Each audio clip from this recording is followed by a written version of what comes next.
Hey, this is Dale, the librarian. I'm here for sociology, criminology, communication, social work, and things like that. And I'm here to teach you how to find, or advise you, let me say that, advise you on how to find things related to gangs.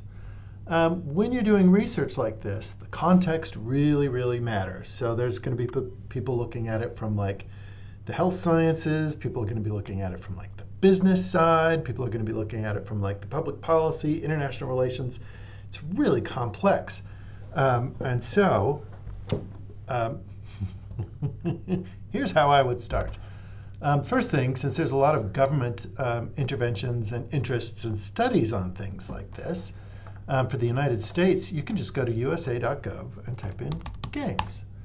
And it's a search engine, but the important thing to know is that federal, state, county, city policies all kind of bubble up to usa.gov. And so you can find things. So right now they've got kind of a prioritization of programs. So you can see the FBI shows up at the top, the big federal program.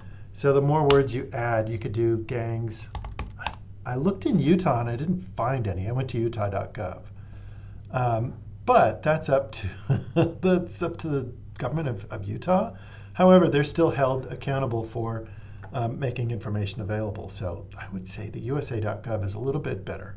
So you can see some of the things that are going on. Beware, the dates go back maybe like 20, 25 years.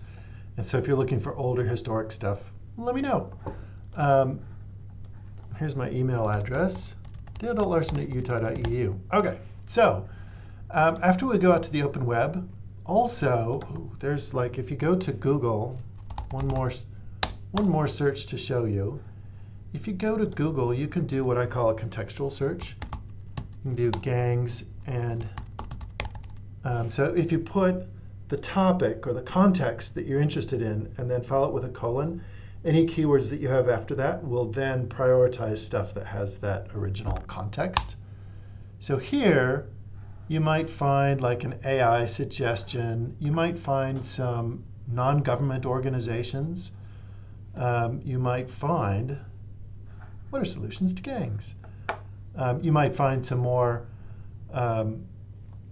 government documents. So it's great to just cruise around and see if there's anything else going on. Oh, here's like the Utah State Board of Education. Why did this not show up in the utah.gov search? So I don't know, but there you go. So looking out on the open web is great because there's a societal issue that a lot of people are looking at solving, not just government organizations. Having said that, how do we get into the scholarship? And what is scholarship? I'm looking at notes over here. So what you can do in the library catalog, that main search, you can put in gang or gangs, because spelling counts. This interface doesn't look at your history cookies, your physical location or anything. It only looks at the text or the characters that you put in. So if you can speak Spanish, Italian, Portuguese, African languages like Swahili, or Asian languages like Korean, you can type those things in and it's going to look for those individual characters. And that's all that it's going to look for. So I have to do gang or gangs. So to look for either or. Here's the problem that we've got, is this is looking at maybe 100 million things, give or take 50 million. And so there's some things that might be cataloged poorly. So I would recommend go to the catalog. You could look, there's like 11,000 books. Oh yeah, here's one like from the context of religion. But if you go to catalog, you can go to, oh, here's best practices. Here's another one that's from the federal government. But you can go to peer-reviewed journals. A scholarly article versus like a government paper or a case study produced by a city, or like an assessment of an evaluation. A peer-reviewed article means that it's a sociologist or a health professional or even any of the other disciplines, and they're promoting it to a particular journal. The journal says, yeah, this talks about our field of study, but show us what you got. And so they submit an article, and then there's peer reviewers like sociologists, PhDs that will be looking at this, and they'll be like, yeah, this forwards our body of knowledge. So this is much more serious, and it's evidence-based, so they're always going to see the methodology that they gathered their data, how they process their data, the precedents for their data, et cetera, et cetera, et cetera. And here you're going to get stuff, again, it's character-based. So here we have something that's related to bones. How do you get around that? We can go to subject, and we can say, I want sociology, social sciences. And that'll get rid of the bone stuff. And then what you can do from there is you can, so that narrowed it down to 8,406. Let me show you the advanced search, and then I'll move on to databases.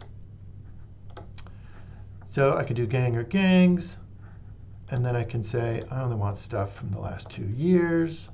I only want stuff that has membership or participation. How do I get those extra keywords if I don't know what the synonyms are? I went to Gemini, and I said, what are synonyms for gang membership? They have affiliation, association, involvement, blah, blah, blah, blah, blah. It's handy to go off and grab synonyms, because if you don't type those in, it's only going to look for the ones that you've already listed. So I have all of those. Let's see. Let's see where we get with this. So now I'm just looking at membership, last 2 years. Oh, cool, there's even books on psychology of gang involvement. Books can be scholarly too. You can ask your instructor on the criteria for that, but peer-reviewed journals are definitely scholarly and academic. They don't exist to persuade. It's just data that's there so you can make decisions or create more research. So now there's only 3,762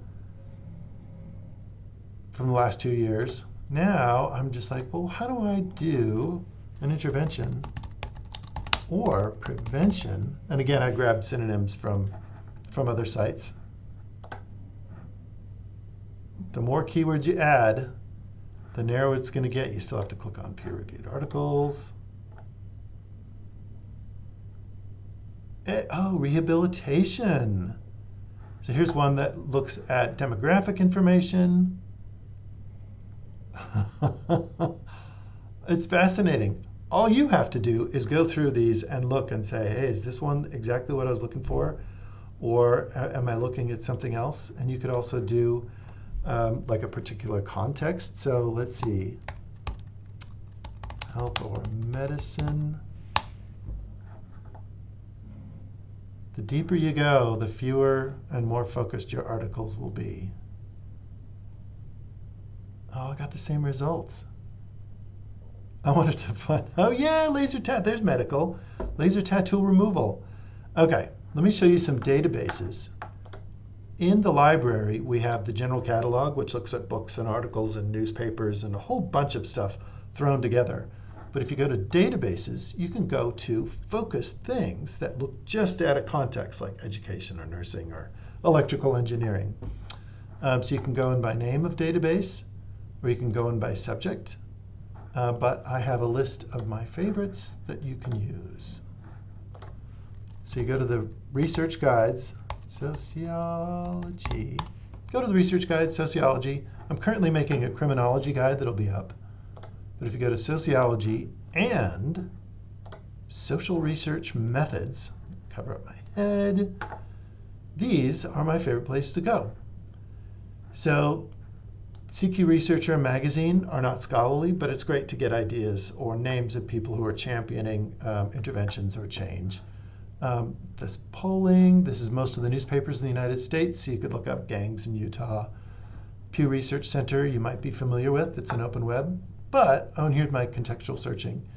But these are the names of my favorite databases to go to for ideas like this. So if we go into sociological abstracts versus going into PsycInfo, this is going to be looking at society, interventions, observations, data, demographics, whereas PsycInfo is going to look at the specific behavior, feelings, maybe the psychosocial makeup. Education full text is going to be looking probably mostly at the K through 12.